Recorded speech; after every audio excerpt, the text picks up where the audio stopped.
वहीं आर्थिक सलाहकार परिषद की आज बैठक हुई। प्रधानमंत्री नरेंद्र मोदी ने परिषद के साथ बैठक की है। बैठक में अर्थव्यवस्था को मजबूत करने पर चर्चा हुई है। व्यापार आसान बनाने के सुधारों पर चर्चा हुई है। मिडिल ईस्ट संकट के असर पर रिपोर्ट दी गई है।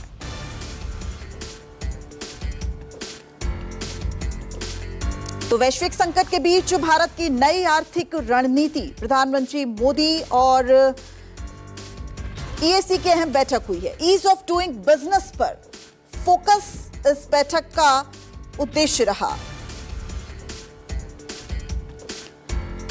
कुमार गौरव हमारे सहयोगी फोन लाइन पर जुड़ गए हैं। गौरव, वैश्विक उथल-पुथल और राजनीतिक तनावों के बीच भारतीय अर्थव्यवस्था को नई रफ्तार देने के लिए ये बैठक अहम है।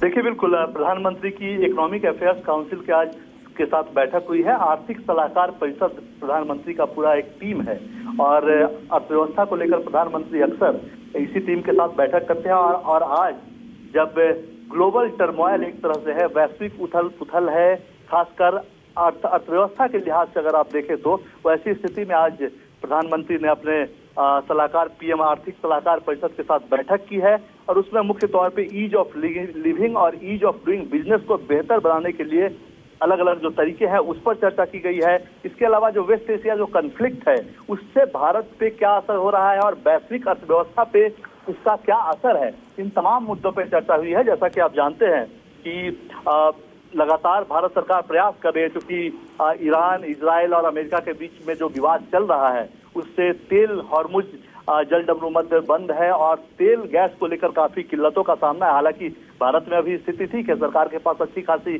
सप्लाई है, 60 दिनों का उनके पास स्टॉक है, बीच में कुछ कुछ जहाज आ भी रहे हैं। लेकिन आगे इससे और कैसे आगे बढ़ा जाए, क्योंकि ऐसा बताया जाता है कि अभी अगर सब कुछ सामान्य हो जाए तो भी एक पुरानी परिस्थिति बहाल होने में 3 से 6 महीने का वक्त लग जाता है। ऐसे में भारत में और क्या कदम उठाया जाए, तो आपको याद होगा कैबिनेट ने कल ही बड़ा फैसला लिया था और एफआईआई पे यानी विदेशी जो भारतीय सरकारी बॉन्ड्स में पैसा लगाते हैं उनसे पहले टैक्स वसूला जाता था, उनको जो लाभ मिलता था उसको सरकार ने रिलैक्स किया है, वो लाभ जीरो किया है। इसके अलावा भारत में भी एटीएफ पेट्रोल डीजल के जो दाम बढ़े हैं वो जितनी लागत तेल कंपनियों को आ रही है उससे कम बढ़ाया गया है।